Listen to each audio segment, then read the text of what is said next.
আলহামদুলিল্লাহ ওয়াকাফা ওয়াসসালামুন আলা ইবাদিহিল্লাযীনা ইসতাফা আম্মা বা'দ ফাআউযু বিল্লাহি মিনাশ শাইতানির রাজীম বিসমিল্লাহির রহমানির রহিম। সম্মানিত সুধীবৃন্দ, আজকের ভিডিওর মাধ্যমে আমরা আলোচনা করব রমজান মাসের করণীয় এবং বর্জনীয় দিক সম্পর্কে।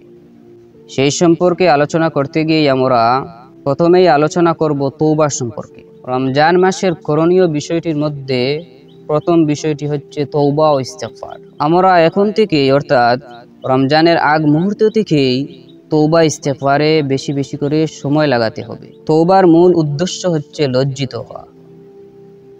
লজ্জিত হওয়া মানে বিগত যেগুলা গুনাহ আমাদের মধ্য থেকে হয়েছে সেগুলো থেকে নিজেকে বিরত রাখা এবং সেগুলোর উপর নিজেকে লজ্জিত করা।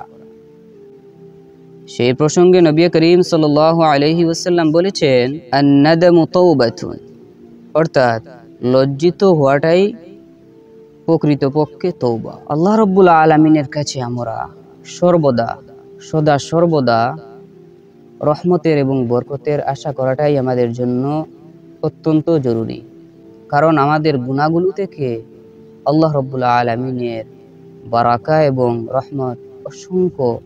তাই আমরা যেন রব্বে করিমের কাছ থেকে কখনোই নিরাশ হব না।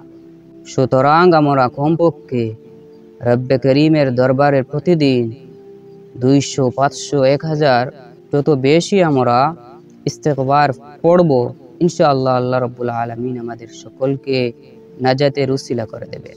হাদিসে মুবারাকার মধ্যে এসেছে, রাসূলুল্লাহ সাল্লাল্লাহু আলাইহি ওয়াসাল্লাম বলেছেন, ইন্নী লা আস্তাগফিরুল্লাহ আযজা ওয়া জাল ওয়া আতুবু ইলাইহি কুল্লা ইয়াউমিন 100 মাররা। হাদিসে মুবারাকাটির অর্থটি হচ্ছে, নবী করিম সাল্লাল্লাহু আলাইহি ওয়াসাল্লাম বলতেছেন, তিনি রব্বুল আলামিনের কাছে প্রতিদিন 100 বার ইস্তেগফার পাঠ করতেন। হাদিসে মুবারাকা থেকে আমরা উপলব্ধি করতে পারি যে নবী সাল্লাল্লাহু আলাইহি ওয়াসাল্লাম মাসুম ছিলেন, ওনার কোনো গুনাহ ছিল না।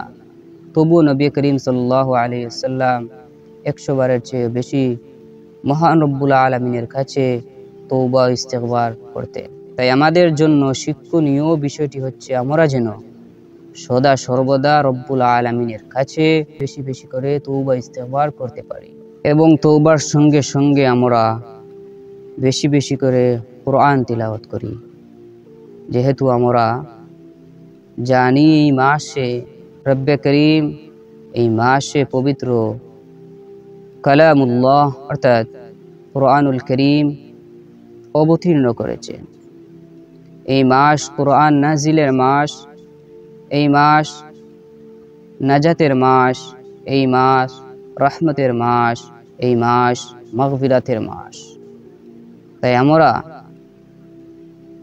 সর্বদা এই মাসে বেশি বেশি করে আনন্দের সহিত অর্থাৎ গুনাহ মাফের মাস হিসাবে আমরা রব্বে করিমের কাছে দোয়া করি, আল্লাহ রাব্বুল আলামিন আমাদের সকলকে পবিত্র রমাদানের তামাম ফাজাইল এবং সমস্ত ফজিলত দিয়ে আমাদের সকলকে ফজিলত পূর্ণ করে তুলবেন ইনশাআল্লাহ। আমরা দোয়া প্রার্থী, আল্লাহ রাব্বুল আলামিন যেন আমাদের সকলকে এই রমাদানে বেশি বেশি করে আমল করার তৌফিক আনায়াত করেন। আমিন ইয়া রাব্বাল আলামিন।